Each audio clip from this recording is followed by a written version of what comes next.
right, everyone. Happy Monday. You already know this is my favorite day of the week. Monday is when everything gets started. So, businesses are going, they're operating. You get to take care of business. I love Mondays. I love Mondays. I hope you love Mondays also. I know people say Fridays are their day, but Mondays is where it's at. And on this Monday, we have a very special show for you. This is going to be our first appearance for the executive director of the Kitsap Regional Library, Jason Driver. So we're going to bring him up in just a second. But we definitely want to make sure that we give him a rousing round of applause.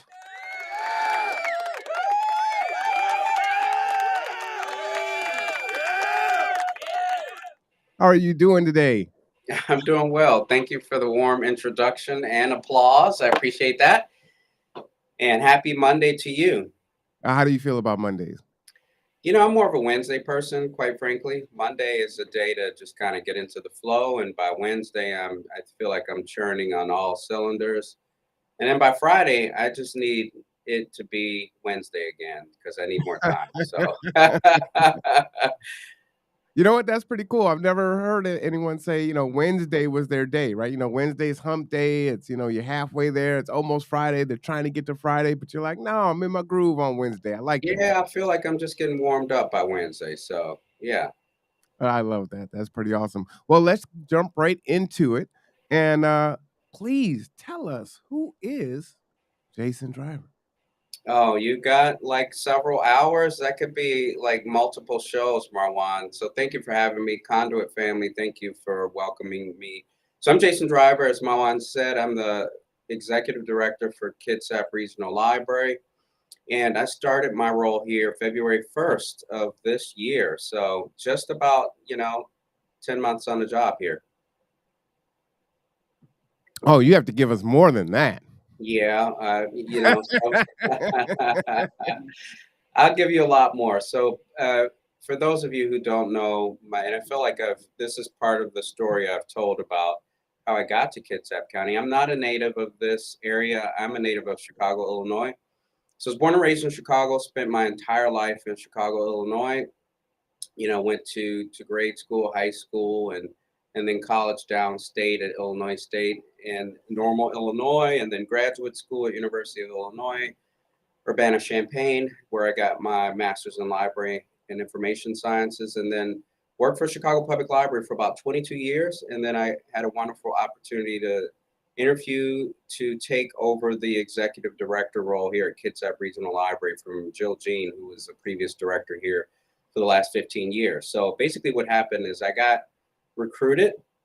There was a search firm hired to find the successor to Jill Jean, and whatever the algorithm, however it was designed, it picked me up, and I ended up answering the call and interviewing, and one thing led to another, and here I am.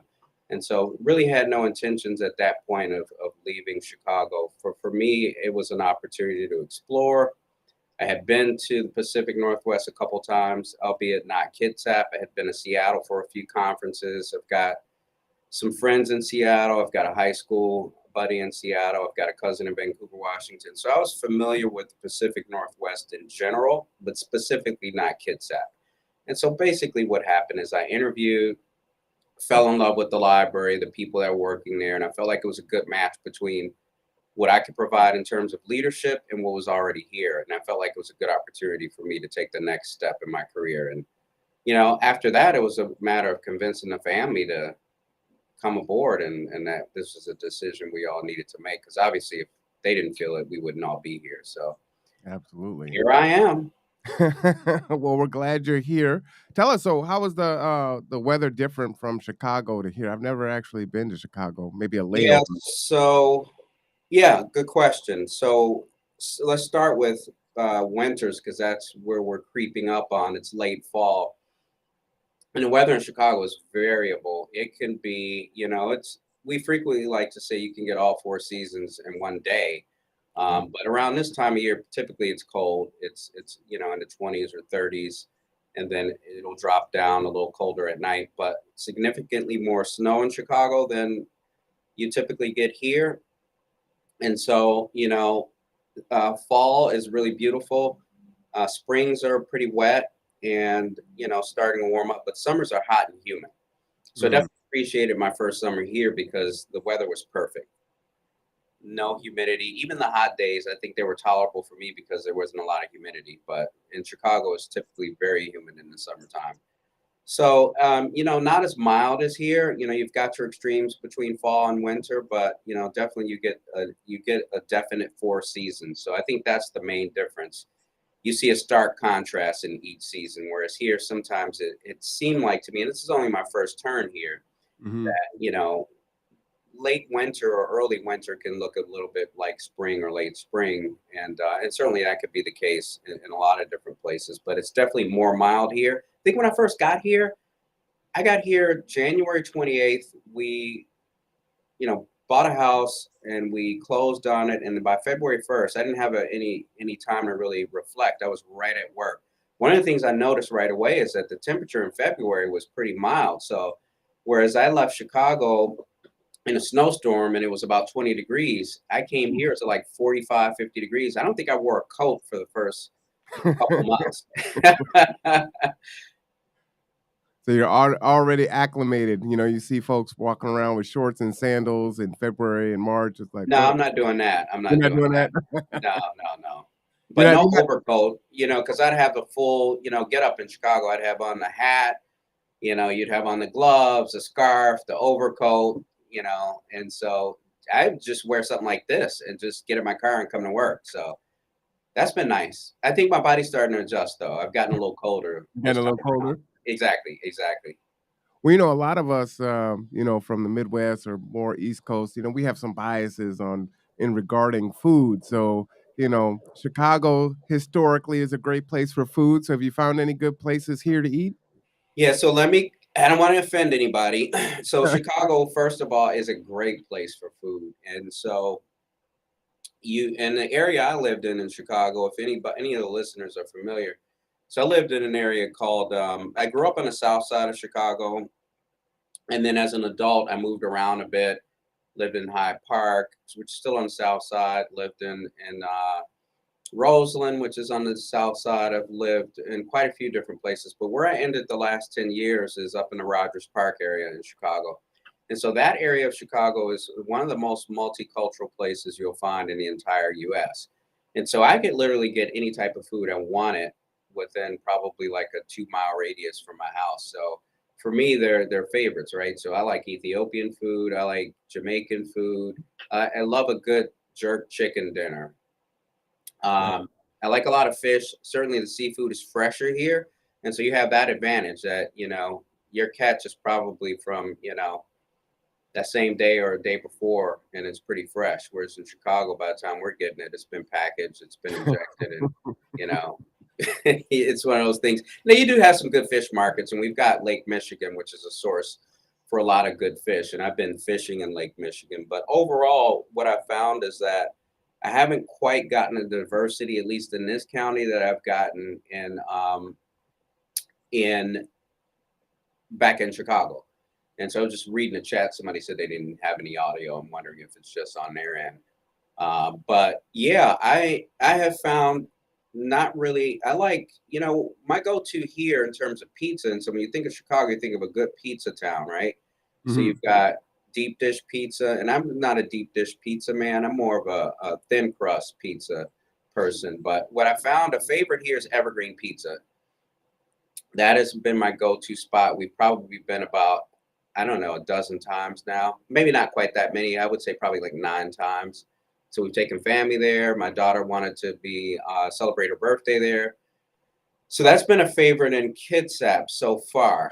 And everywhere else, we've hit a few different spots here and there. I've been to Boat Shed a number of times. I like their food. I've been to Noah's Ark a couple times. I always like a good hamburger place, and so I definitely appreciate a good spot where I can get fast foods. Their shakes are good at Noah's Ark also. I have tasted it, and you're right. So have you had a chance to good, I'm glad that worked out for you with the audio there, Olympic Education Service District. Glad that you're tuning in. Have you had a chance to venture out to like Seattle or Tacoma to catch an Ethiopian spot? Yeah, so we've gone a couple different Ethiopian spots in Seattle. So we had a lot of Ethiopian friends in Chicago. So we had our go-to restaurants. We had about two or three of them, and so we made it a point to find a couple in Seattle. And so we've only been twice so far. But I've got friends in Seattle. I've got four buddies from college who live there, and I've got a high school buddy in Seattle. So we typically go over to Seattle maybe, every other month. We'll go and spend a day visiting friends and stuff like that. So I always want to check out a new restaurant in a new part of Seattle. So that's Nice, been fun. nice, nice. Well, report back to us some good spots, so we can go and check it out. I will. I will. Food is a part of my life. And so, in addition to appreciating a good restaurant, I like to cook. So, and I What? think me and you share that in common. So, No, I like to eat. I don't like to cook. okay. So then I like to cook. You like to eat. So that's the match, right? I have cooked so that I can eat. Yeah, yeah, I love to cook, so I definitely appreciate good food. And it's not that the food here hasn't been good. Quite Mhm, frankly, I just haven't explored out enough to find out any favorites. And I haven't really been here long enough to really develop any favorites other than Evergreen, which I find really good. mhm. And I like that style of pizza. Like I like the like true Italian style of pizza, Italian Italian style of pizza. So like wood fired ovens and that sort of thing. Just simple ingredients, a little mozzarella, a little basil, and so that's fine. And a good loaded pizza is fine too. And so I'm pretty versatile with food options. I'll eat just about anything. So if anybody wants to give me recommendations, I'm open to it.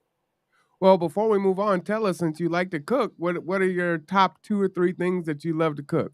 Yeah, so that's like asking for a favorite child, right? Wow, I okay. like to, but because I like to, one of the things I like to do is cook. I told you that, but I also used to own a catering company with a couple other individuals. So Oh, wow. yeah, so I like to bake, and so I like baking cakes. I like baking pound cakes. I like baking cookies, making breads, and then I like to just get down and make like Thanksgiving food, and I like to make foods from different cultures. So if there's something I try that I like, for instance, Ethiopian food, I'll try a dish from that culture. If it's like Filipino food, I'll try a dish from that culture. And so, I have an eclectic collection of cookbooks. And so I started this obviously working in the library and being a person who's been around a lot of books, I started to collect cookbooks. And so although a lot of people can get their, recipes online, I like to just thumb through a book and so and grab recipes. So I have my standards that I have and I've got cookbooks all over my house. So I'll try just about anything, but I really like to experiment and just try different foods, soups, stews. I think one of the favorite things that I like to cook is like gumbo, Oh, just because of the man. process, making the roux, and then depending on the type of gumbo you make, you're either making that roux lighter or darker, and then trying different ingredients in it. So yeah, I like making lots of stews, so that's big too. Well, hit the horn for the gumbo. Yeah, yeah. I think I make a mean gumbo, but I like to feed people as well. So it's all part of the process. It's like in the kitchen cooking, having guests over, having that camaraderie, and then feeding people, making sure people are fed and that they go home with a full belly and possibly a plate or two. Well, You know, yeah, I bring your own aluminum foil and let me just say, you said you love to cook and you love to feed people, so, if you wanna make that gumbo anytime soon, absolutely. I It's I'm there to, do a quality assurance test, quality assurance. Okay. Is that what we're calling it?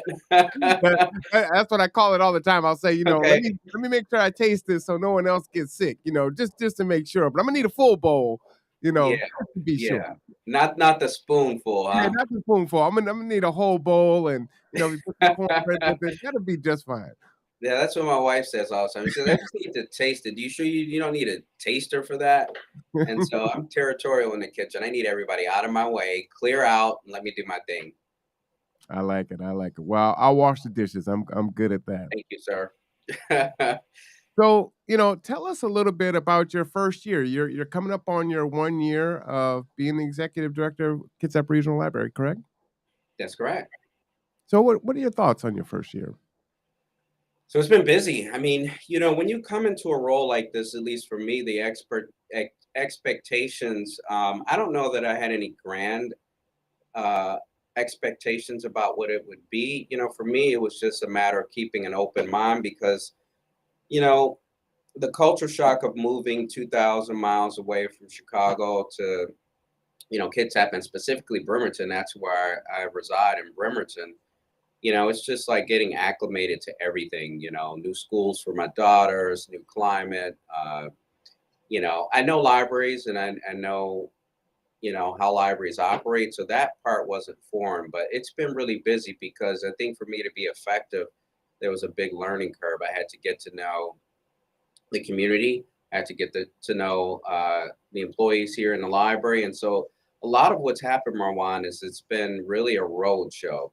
And so part of what I've had to do to get acclimated to the community in order to better serve the library staff here, which, and I'll break this out in a segment. So there's my, leadership team who, I like to say, although people would say they report to me, I report to them because I work in concert with them to run the library. They were already here. They do their jobs well. They're polished in what they do, and they wouldn't have been in the roles that they've been in if they didn't have the skill sets to do them. So in a lot of ways, I'm reporting to them or reporting to the board, and so it's really coming in and figuring out what those expectations are and then getting to know the staff.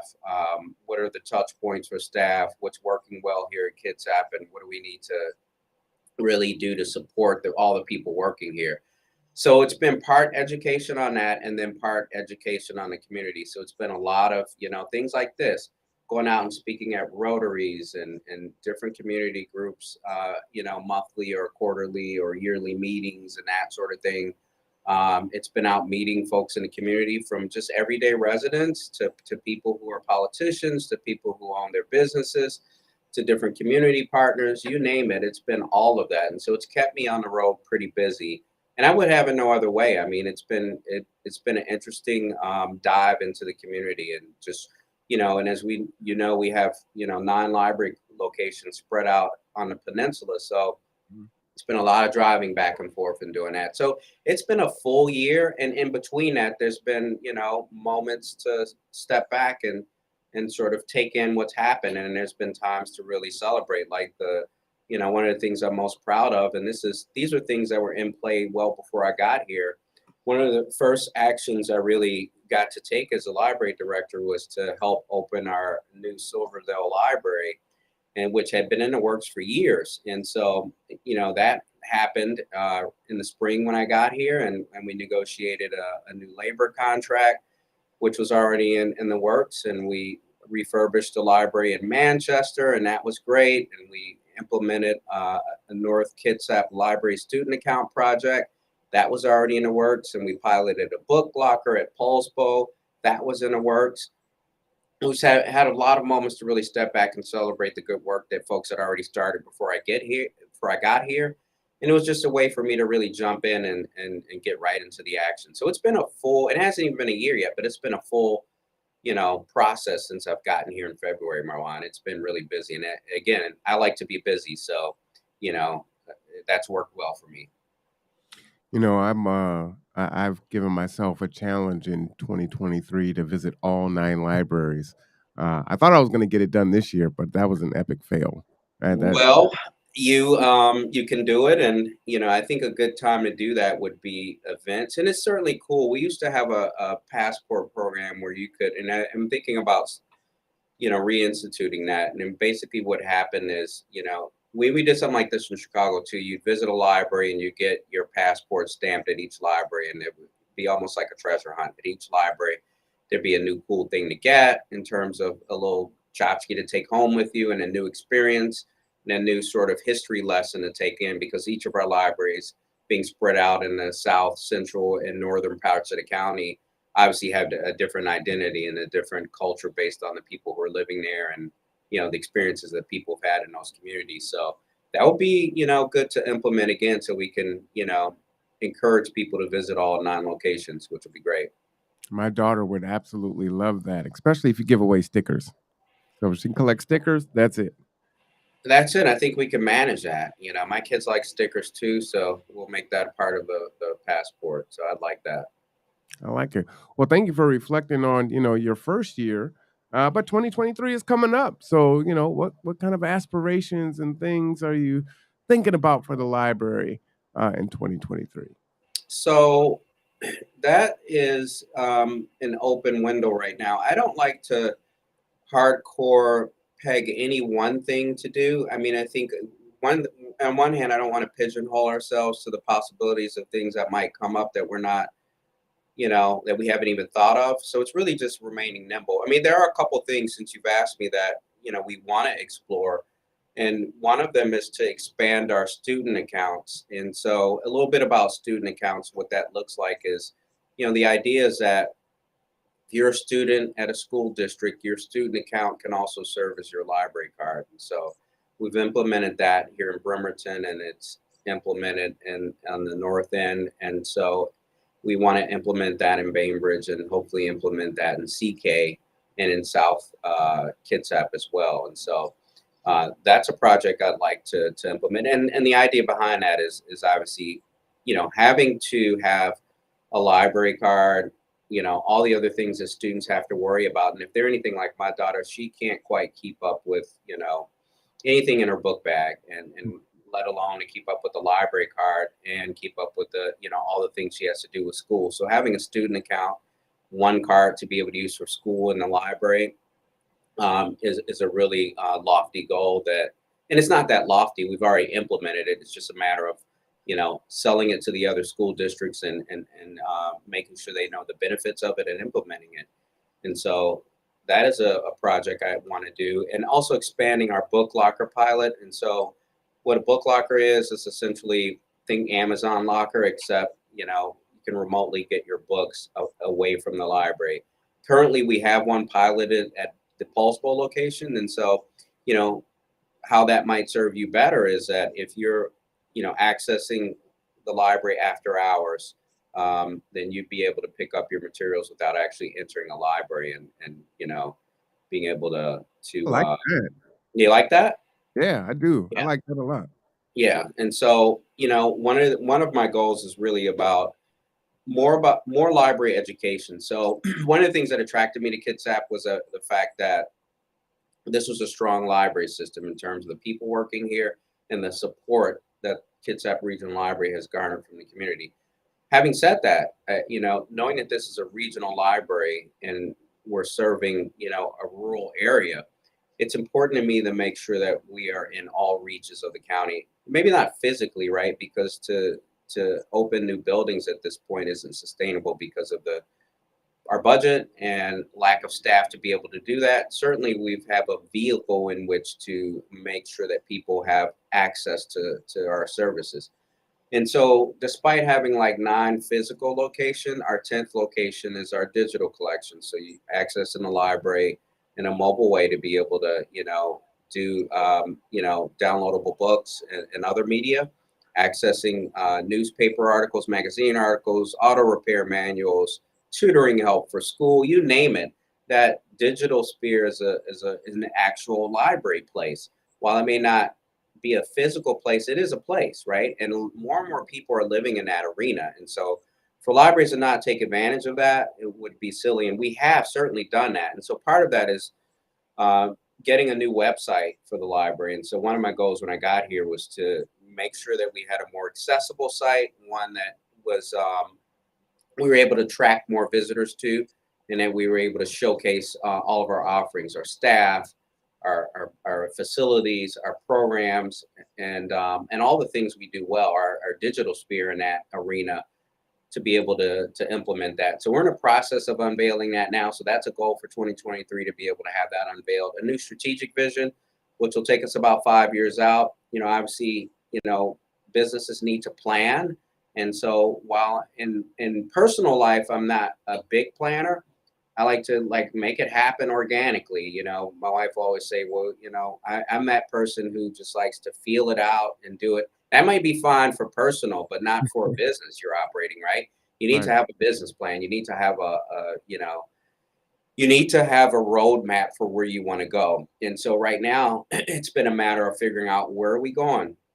Where do you want to be in 5 years? What do we want to be as a system? Part of that is being developed now. Like, I think depth of services is one of the things that I want, and I've talked about often with my staff. Is like, we're here, but how many people know we're here? And out of those people, how many know the power and value of their library card? So for me, it's like explaining, what is the value of this card that you get for free, that you know, you have no fees associated with it, unless, because we're fine free, right? A lot of libraries have gone to being fine free. Libraries have always been at the, apex of equity, right? In terms of being able to leverage what we are in terms of being arbiters of or housing information, right? And using that to be able to have multiple people have access, as many people as possible, to have that access without barriers. Fines was really an impediment to that, because one of the things we've seen is that oftentimes, if you have fines associated with, a service, it's really difficult to have that service be accessed by everyone. So we've eliminated fines a long time ago, and the only things you'll have fines for, you've probably heard of our other staff on here talking about that, is that if you have materials that you haven't brought back, all you need to do is just bring them back. Because eventually what happens is, then you time out on your checkout for that particular material, because someone else might need it, and you'll be charged the fee for replacing that material. And so there are no fines. And so in terms of access, we need people to know all these things. We need people to know that you can check out an ukulele, for instance, from a library. Like, people don't know that. Discovery Pass, their activity backpacks you can check out for early Telescope. learning. What's that? You can get a telescope at the library. Get a telescope. Awesome. All these things that you normally wouldn't think about, like, in your mom or dad's library or grandparents' library, or even in your library as a kid. So let's speak about, like, we won't age ourselves. I'll age myself. The library I operated in as a kid had card catalogs, right? And so, for those of you who don't know what those are, you had to physically open a drawer and flip through cards to be able to figure out where your subject matter was located in the library. And so, we're a long way away from that, right? And so, in a 21st century library, we need to act like a 21st century library. And then we need to also reach the people who don't have access to technology too. And so, one of the things I eventually want to do is, we have a mobile services unit that is responsible for taking materials to people who are not able to get out. So think of people who are sick and shut in, people who are in nursing homes and the like, being able to support that unit fully, and to eventually expand it. Maybe not for 2023, it'll take some significant resources to be able to do that, but we are doing that. And that is a service that I want to highlight. And so, highlighting everything we do well, including our people, our locations, and our collections, that's all part of, like, educating the public on what's available to them, because their tax dollars pay for it. And so we need to know that, literate societies are societies that are, stable, and have opportunities for growth, and give their citizens the best opportunity, to believe in themselves and to imagine themselves. Workforce development, that's another piece that I'd really like to, really focus on, because one of the things that libraries have really sort of, and I'll use the overused pandemic word, pivoted to, is, really being able to help people out who don't have access to the tools that they need to be able to survive in a, 21st century economy. You need to do anything, you almost have to have a computer to do these days. You almost have to have access to the internet, right? And so you need to be able to apply for a job. You've got to do that online. You need to be able to upload a resume. You need to be able to have an email address. Even for interviews, more times than not, they happen digitally. It happens on Zoom or Teams or whatever environment that those interviews are in. So being able to leverage our spaces and our technology to be able to, have people come in and have opportunities to do those things, are going to be important. You can build resumes and get help with that on, tools that are embedded within our library website. And so being able to access that information, being able to get that information out is going to be important for me. So I really want to going to be back out on tour, maybe not to the degree that I'm at now, but really educating the people as to what they can do. And then the last thing I'll say, and it's probably a whole lot more, as you see, I can talk about this for days. That's You awesome. know, the library is more than just, and I've talked about this over and over again, it's more than just a place with books, it's a place with people. We have highly skilled and trained staff who are, really community connectors. All of our staff, our teams that are in all different parts of the community have relationships with community stakeholders. And so being able to, again, leverage the fact that we have access to facilities which you don't have to show a library card to even come into. You don't have to have a membership to come into a library. You don't need to physically. It's not like Costco where you got to show that thing to get in, right? You walk in Costco, you got to show that card, or they're not letting you in to reap the benefits of the price cuts and the bulk materials that are at cut rate prices in Costco. For libraries, when we're giving you information and books that we purchase for you that you're borrowing and or using our spaces to connect with your tribe, which could be your community. We have meeting spaces that you can come in and use for free, and you can come in and use our spaces to use technology, and you can just sit and do nothing. The reality is that we need to leverage those spaces to be able to work with other community partners too, who may not have the physicality of having a space to do great work to reach the community. So when we think about libraries, we think about leveling a playing field and being able to give people access to information. Sometimes it's not just the information that's physically located within the library. Sometimes that information as a librarian, for instance, and that's how I was trained up as a librarian, helping people with their information needs. That information may be outside of the library proper. It may be outside of a physical website that I'm looking on. It may be outside of a reference book. If I want to date myself, and there aren't a lot of reference materials that we keep now. Some of them circulate because a lot of your reference you can get, via multiple different sites. But it's really, having our people are a source of information. So where can you get information on how to get food, shelter? What if you need to go to what if you're having issues with substance abuse and the like? There may be a whole host of issues that you need assistance with that we may be able to leverage our connections to the community to get you that information. We don't have folks who are necessarily trained in social services. I was coming into this field, so this is certainly a comfortable arena for me. But our librarians, for the most part, and our library staff are not necessarily trained in the human services field. So, thereby they may be unequipped in some cases to be able to meet the needs of a lot of the folks who are coming into our facilities and post pandemic, or even or not even post pandemic at this point, but in a post pandemic world, I would say there's a lot of needs that have been arisen in the community. And so how do we still meet the needs of people who need information but maybe not quite in the way that we're used to giving it to them? So that's really what it's about for me. It's depth of services, having people realize what is the true value of their library card today versus what it was before, and really being able to reconnect with the community post pandemic too, because I think what we've seen is that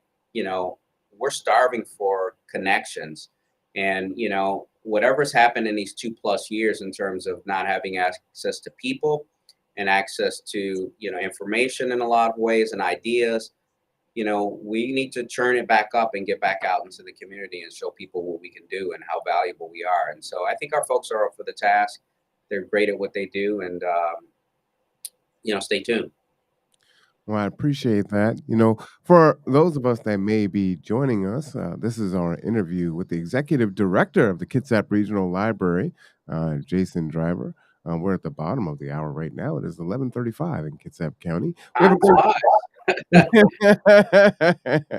we have a great response there from Jewel Shepherd, Kitsap Black Student Union. Shout out to her. Hey, Joel. She says, "We appreciate the meeting spaces. Is there any chance that the time spaces offered will be extended, especially for Fridays? There are a couple of student projects that the kids at BSU wants to do at the library on like a Friday night, but the hours limit us."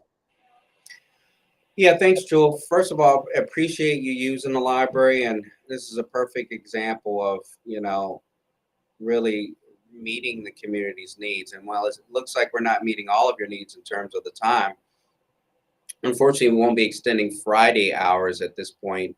Friday hours will probably remain what they are at 5 o'clock.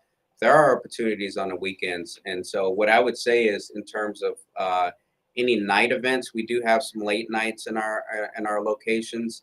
Um, we couldn't meet that need on a Friday, but talk to your staff at the libraries that you're working at and see if another night could be beneficial for you, because Fridays are limited. Fridays and Saturdays, typically in libraries across the country, are days when libraries close at like 5 o'clock. All right, I appreciate that there. Now, I put the YouTube channel for the Kitsap Regional Library up, and one thing that I just noticed, so I'm a subscriber, of course, but there are YouTube handles now.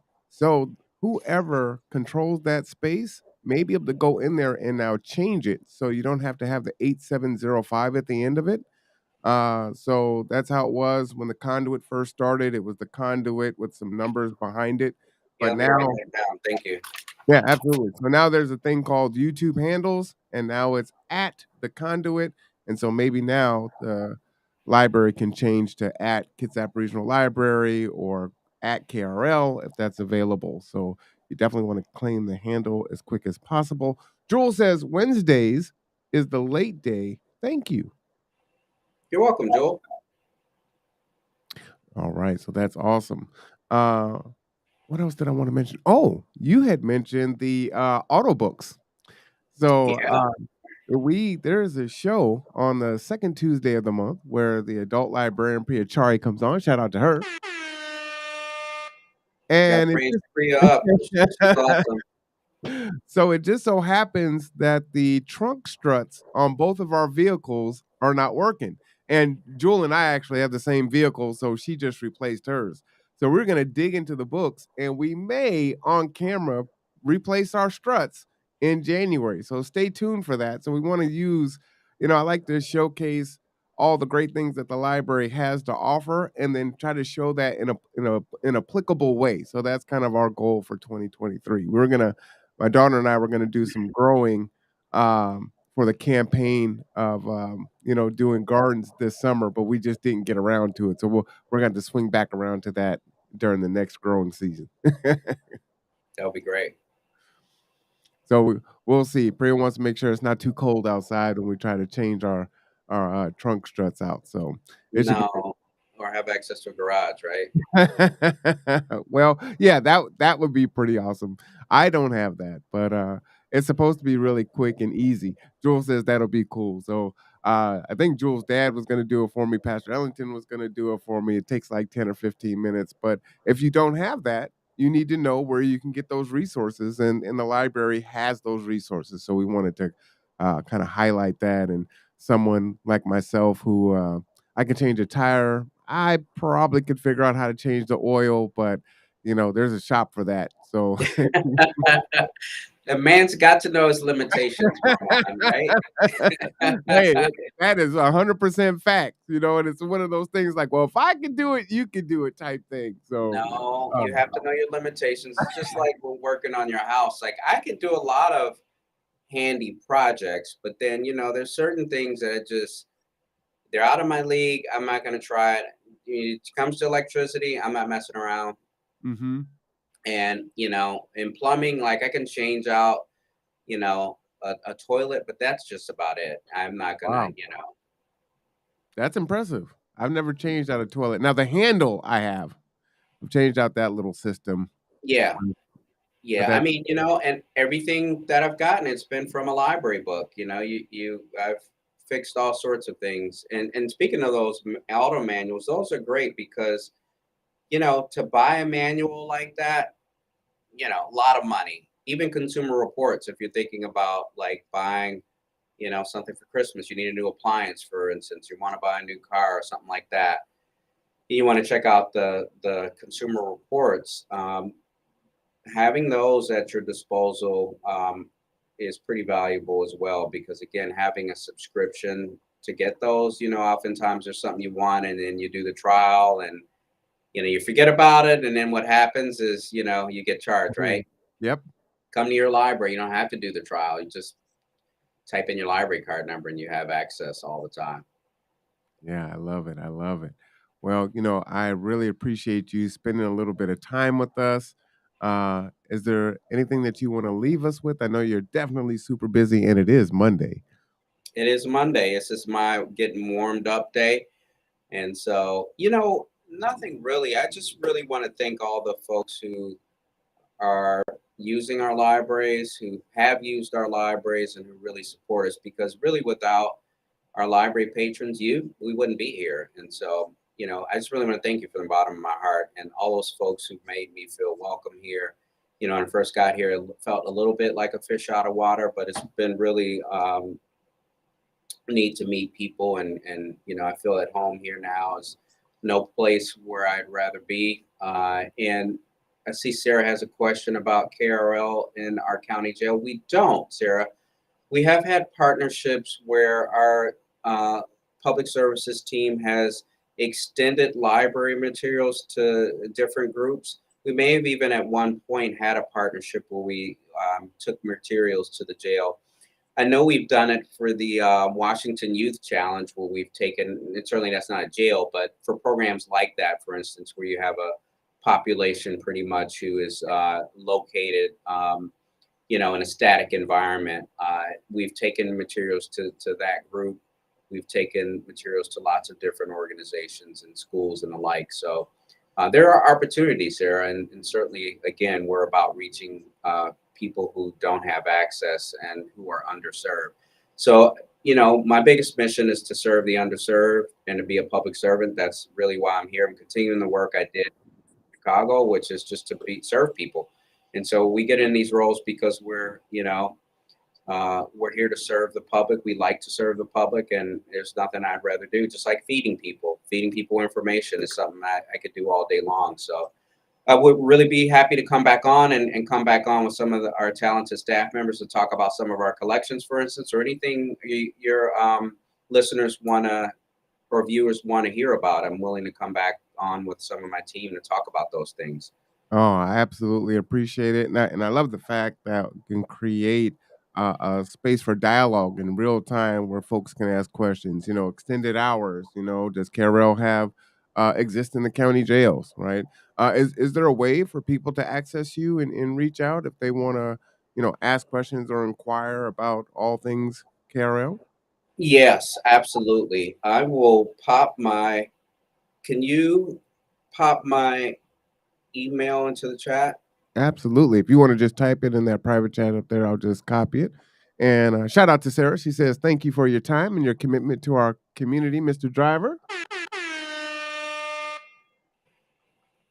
You're welcome. I absolutely, it's my pleasure to serve, and that's what I'm here for, and all of our staff is here for. And, I really appreciate all of you. And please reach out. I'm available. And as an executive director, one of the things I pride myself on is being available not only to my staff, but to anybody in the community. So I don't want to be unaccessible to people. And so sometimes that might mean having Tammy, my wonderful executive assistant, actually organize time in my schedule because I don't actually work my own schedule. So that's how busy it gets sometimes. She has to find time on my schedule to fit people into. But nevertheless, I'm typically available anytime that you need to have a question answered. We could find time to have a longer chat if you need one. So thank you.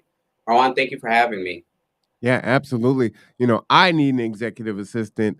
I could do some magical things if I had. Well, you Uh, can't have Tammy. I'm not loaning her out, so sorry about that.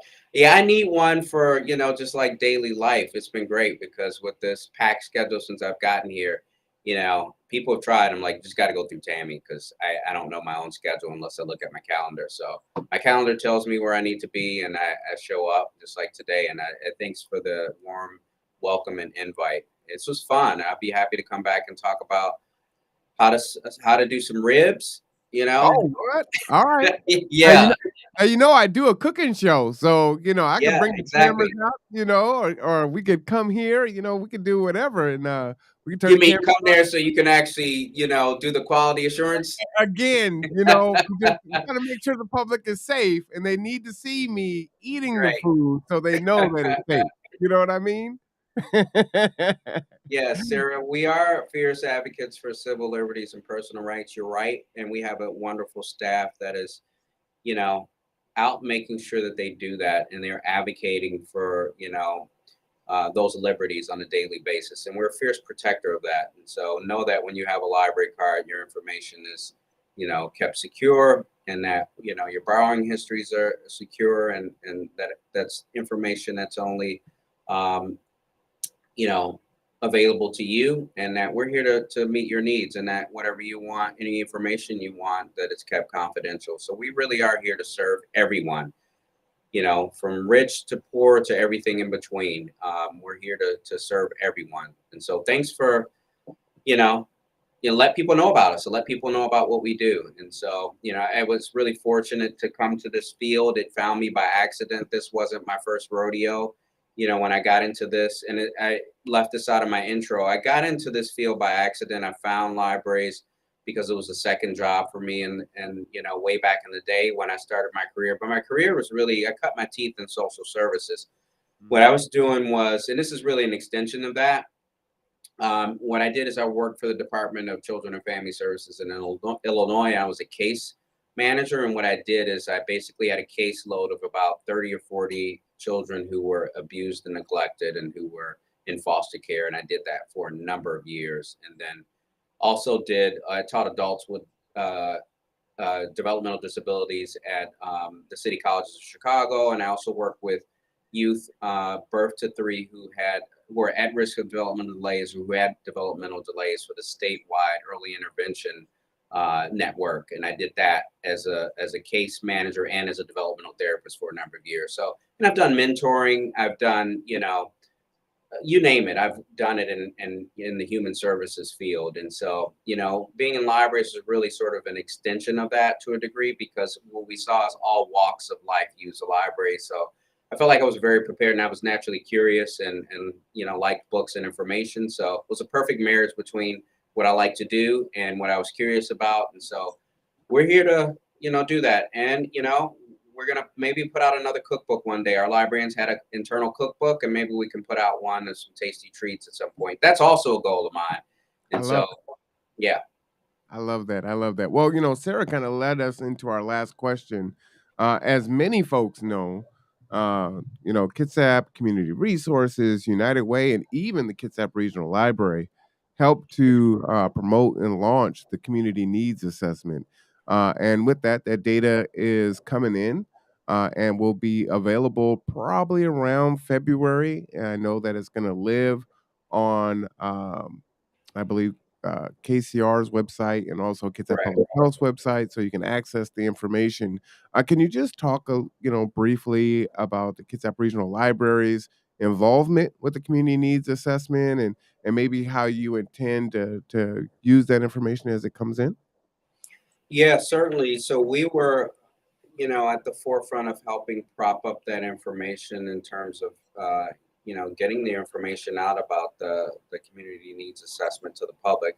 Obviously, leveraging our ability to have a base of patrons who use our facilities, throughout the county. It was important that we jump in and, we were a vehicle in which we could get that information out to people so that they could help complete the survey.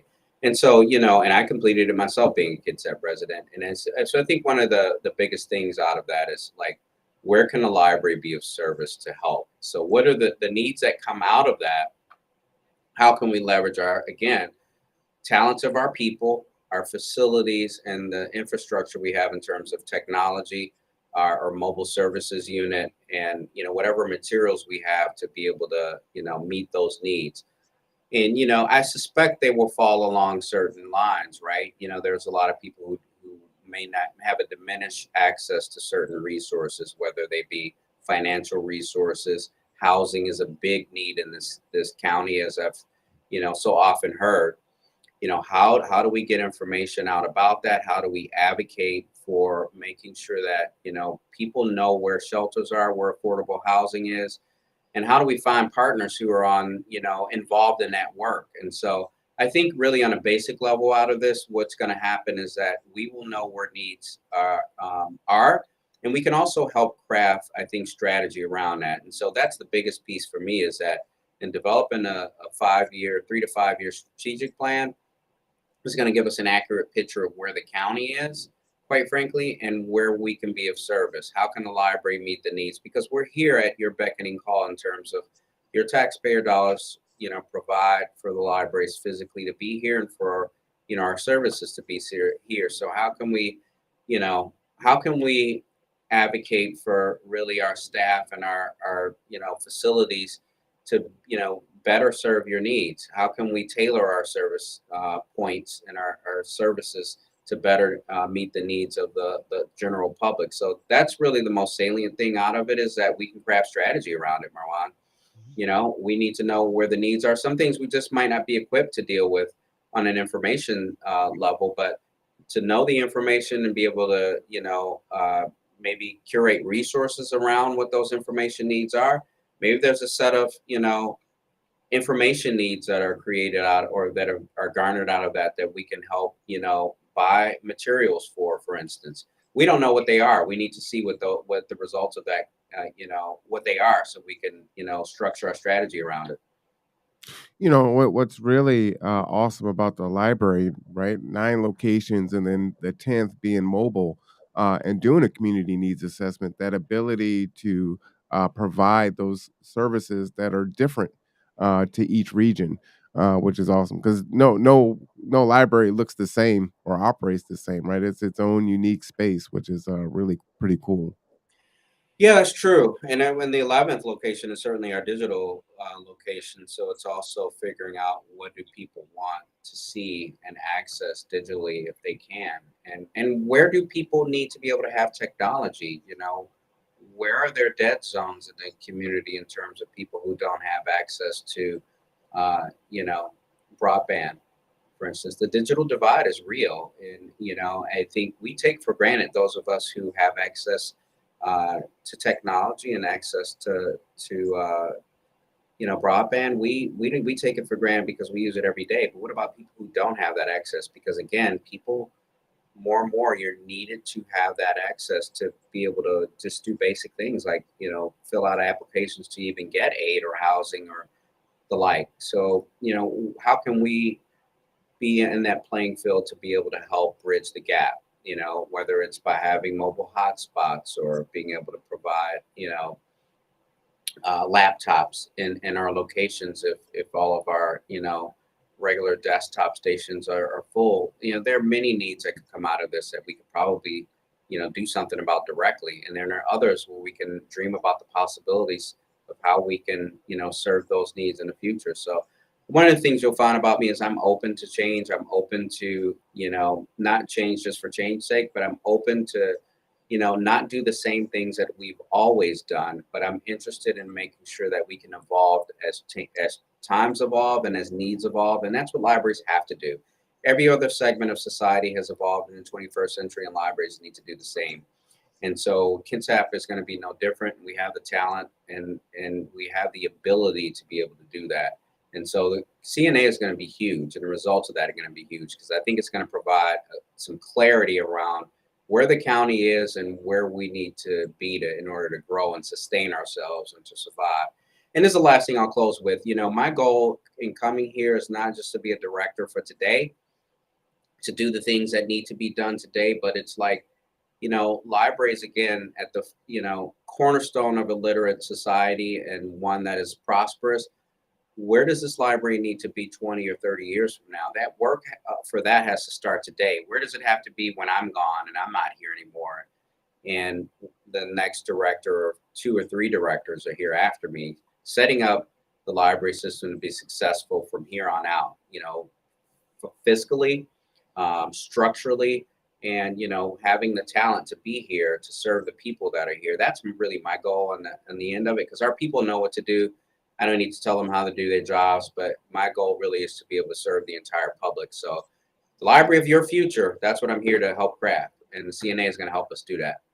I love it. I love it. Well, we got another question in the chat here. I heard the library parking lots have Wi-Fi 24 hours. Is that accurate? Yes and no. And we bumped that. Good questions, by the way, Jewel. We had library Wi Fi bumped out during the height of the pandemic when we, you know, really didn't have the hours to meet people's needs and we didn't have a lot of the mobility we have now. And so, yes, we were able to bump out the Wi Fi in multiple locations so that people can get access.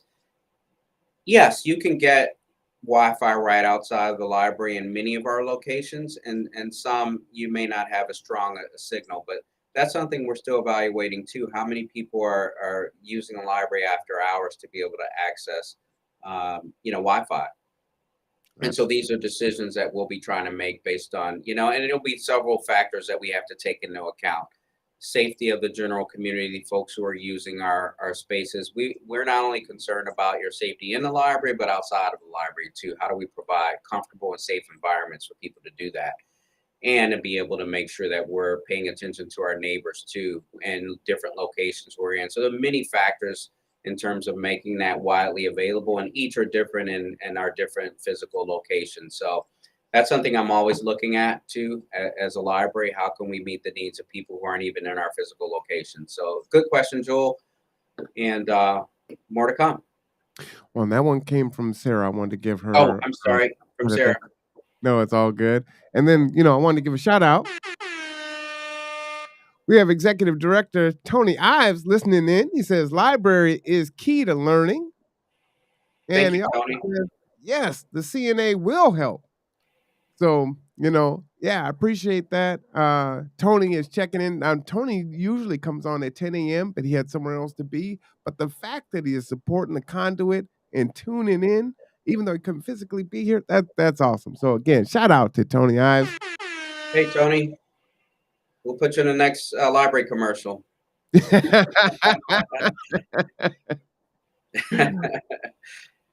I love it. I love it.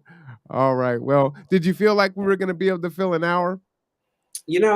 Admittedly, at first I was skeptical, but I know when we start talking about things like food and favorite things, I could stay here all, and I could talk about the library quite frankly all day long. I could talk about our staff and things that I'm passionate about, and I'm passionate about public service. I'm passionate about libraries. So yes, I thought at first when I first looked at the clock, it's going to be hard, and it's a Monday. It takes me a while to get started, but we blew through this hour pretty quickly.